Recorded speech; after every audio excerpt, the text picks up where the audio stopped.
Thank you, Mr. Chairman, for those words of introduction.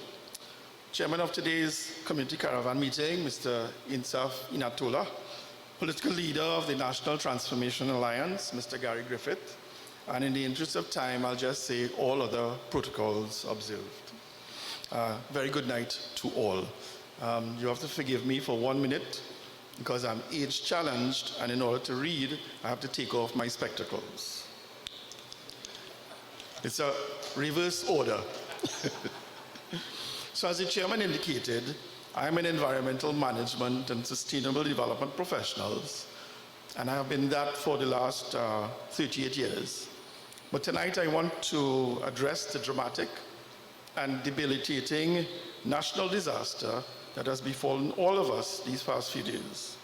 And I am speaking specifically to the widespread flooding, the landslides and road destruction, the shutdown of the Wassa water supply, the loss of agricultural crops and livestock, damage to businesses, the other economic and the social activities of our people that we witnessed over the past few days. Our prayers indeed go out to those tens of thousands of our fellow citizens who are marooned in their homes this evening, who are isolated from the rest of our country, and who are now in the throes of picking up the pieces of their lives as the floodwaters recede. The question now is, what do we do going forward? And I respectfully submit that we cannot do like what the Prime Minister and his Ministers of Works and Transport, Rural Development and Local Government, and Public Utilities suggest, and that is to wait for the dry season to deal with the challenges that are facing us this Christmas season. If those PNM politicians had not realized it yet, we no longer have clearly defined dry and wet seasons.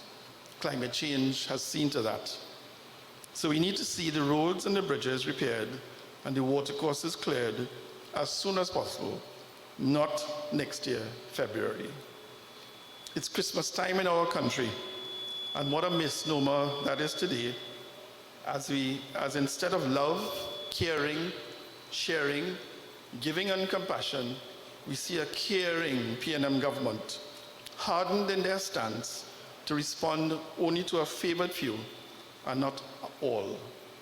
Thank goodness that Trinidad and Tobago is a neighborly and compassionate people, and our heartfelt thanks go out to all those citizens and communities who are today lending a helping hand to others who are stranded and flooded out.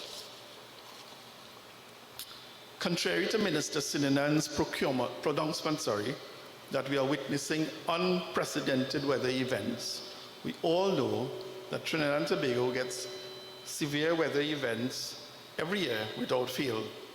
We all know that in October and November, Trinidad and Tobago does flood, and yeah.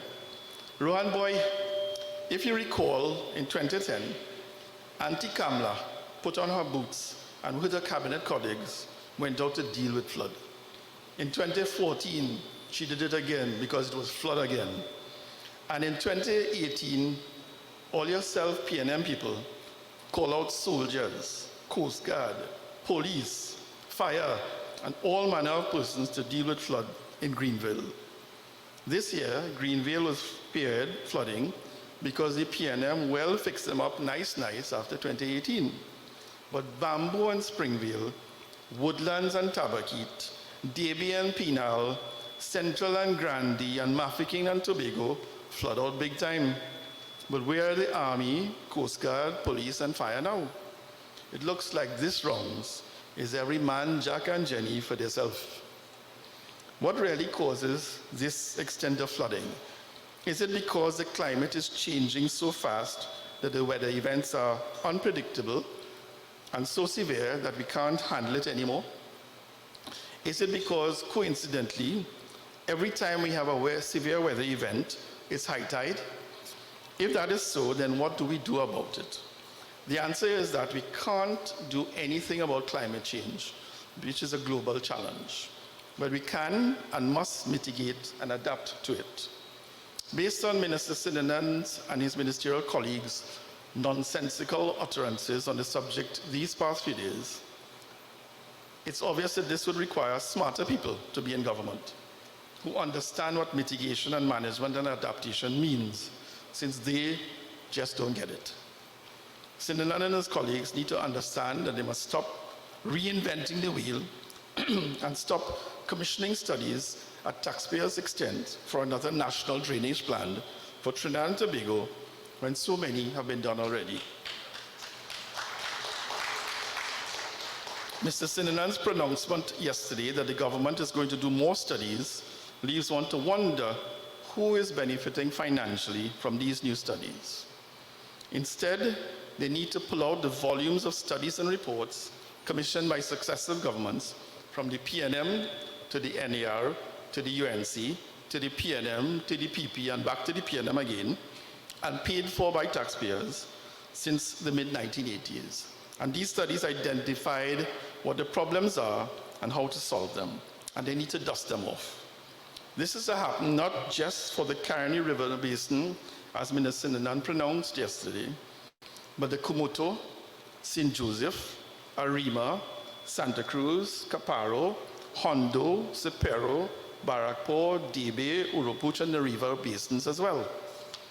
But more importantly, and this is where the PNM fails miserably, we need to implement the recommendations made in these past studies, starting with the one done by Thames Water International in the mid-1980s, and ending with the one done by Royal Haskellin a few years ago, whose recommendations like installing and maintaining a system of retention ponds and detention dams, widening and deepening our primary and secondary rivers, repairing, shoring up and increasing the heights of the levees along the main rivers, and relocating residential communities out of critical flood-prone areas makes sense to even the average primary school child.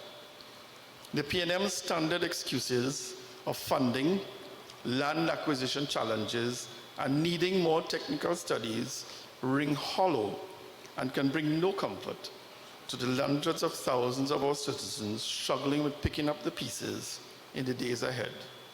Indeed, all it does is convince us as a people that we need to get rid of this caring government once and for all. As we continue to witness the tremendous amount of flooding in our country and the disastrous effects that this has on the population and on our economy, the NTA believes that we can and must do better. We can start by doing simple things. We need to stop clearing our forests, which are watersheds, to make way for housing and roads to nowhere. We need to stop illegal construction along our waterways and coastlines and our riverbanks. We need to stop quarrying every hillside and valley for materials. We need to stop throwing single-use plastic bottles, old appliances, tires, derelict vehicles, and other garbage into our watercourses so that they can run free when rain falls. If you remember your secondary school geography, every drain leads to a brook, every brook leads to a stream that flows into a river that flows into the sea. Yes? Yeah. We need to just stop and think about how we develop our country while protecting what is left of the ecological systems like forests, grasslands, and wetlands that are there to protect us from nature's wrath.